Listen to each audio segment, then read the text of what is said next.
পাটুল নাটোরের যতগুলো পর্যটন স্পট রয়েছে তার মধ্যে অন্যতম। পাটুলকে বলা হয় মিনি কক্সবাজার। তো সেই পাটুলে আজকে ঘোরার জন্য এসেছি। তো আজকে আমি আপনাদের সামনে এই পাটুলের উদ্যোপান্ত বিস্তারিত তুলে ধরবো। আশা করি সবাই আমার এই ভিডিওটি দেখবেন। সো গাইস, আমি কিছুদিন আগে এই পাটুলে এসেছিলাম ঘোরার জন্য। আমার সাথে ছিল জার্জিস মামা। তো এর আগে অবশ্য ভিডিওটি আপলোড করতে চেয়েছিলাম, কিন্তু সময়ের স্বল্পতার কারণে বিভিন্ন আনুষঙ্গিক কারণে আমি ভিডিওটি দিতে আমার প্রায় অনেক লেট হয়েছে। তো অসময়ে আসলে এই ভিডিওটি দেওয়া আমার। তো তবুও আশা করি যে আপনারা আমার এই ভিডিওটি দেখবেন। আমরা কিন্তু এসেছিলাম বর্ষা মৌসুমে, যে সময় এই বিলে পানি থই থই করছিল, আর আমি ভিডিওটি ছাড়ছি এই শুষ্ক মৌসুমে। আসলে দেখতে তাহলে বুঝতে পারতেছেন আসলে কতটা সময় লেট করে দেওয়া আমার এই ভিডিও। তো গাইস, আমরা এখানে মোটরসাইকেল পার্কিং করার পরে আমরা নৌকা ভাড়া করি এবং নৌকা ভাড়া করে আমরা হালতি বিলের একদম জিরো পয়েন্টে যাব। তো দেখতে পাচ্ছেন প্রচুর নৌকা এখানে পার্কিং করা আছে।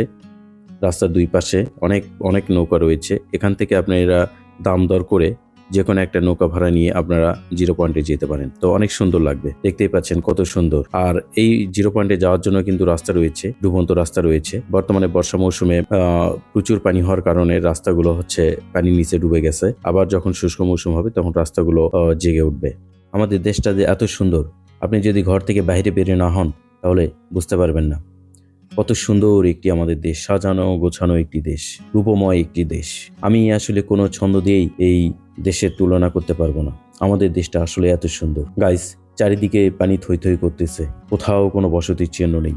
আর আমরা এই পানির মধ্য দিয়ে ভেসে চলেছি নৌকায়। মাঝে মাঝে দেখতেছি যে অনেক মাঝি ভাইয়েরা তারা নৌকা নিয়ে এসেছে মাছ ধরার জন্য।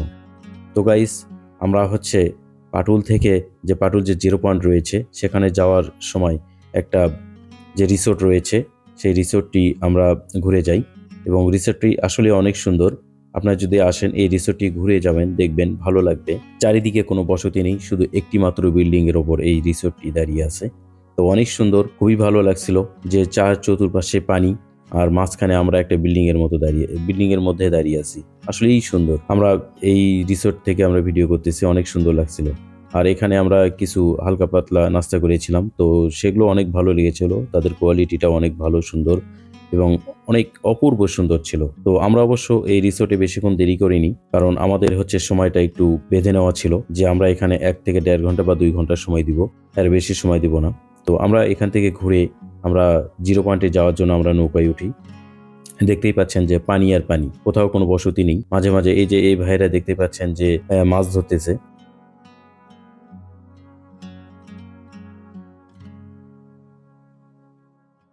অপূর্ব সুন্দর আমাদের এই নদীমাতৃক বাংলাদেশ। জালের মতো ছড়িয়ে ছিটিয়ে আছে অসংখ্য নদী, আর দেশটাকে করে তুলেছে অপূর্ব সুন্দর। এজন্যই তো কবি বলেছেন, এমন দেশটি কোথাও খুঁজে পাবে না গো তুমি, সকল দেশে রানী সেজে আমার জন্মভূমি। আসলেই সুন্দর, অপূর্ব সুন্দর। কোনো ছন্দে বা ছড়ায় আমাদের এই দেশের সৌন্দর্যের তুলনা করা যায় না।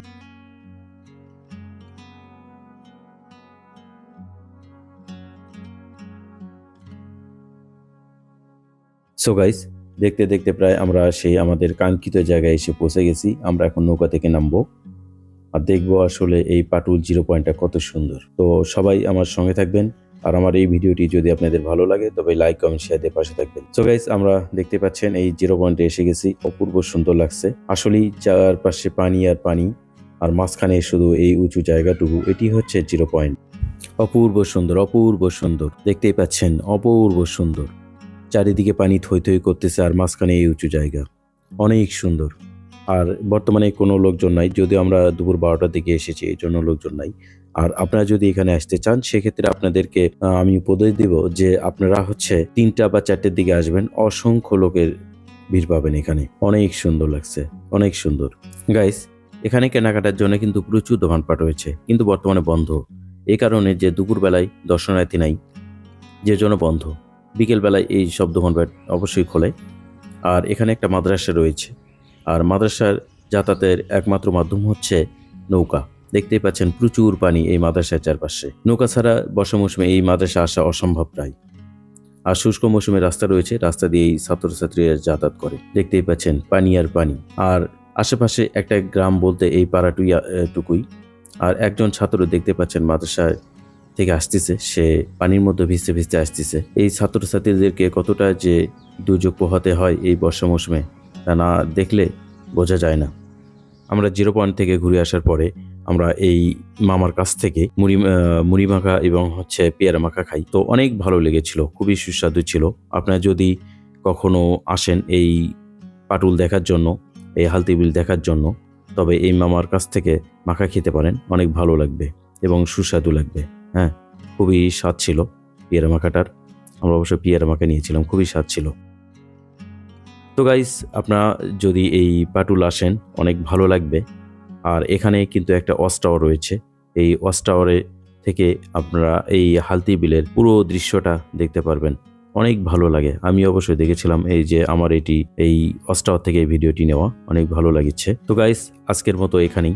পরবর্তীতে আপনাদের সাথে আবার দেখা হবে নতুন কোনো ভিডিওতে। সে পর্যন্ত সবাই ভালো থাকবেন। আল্লাহ হাফেজ।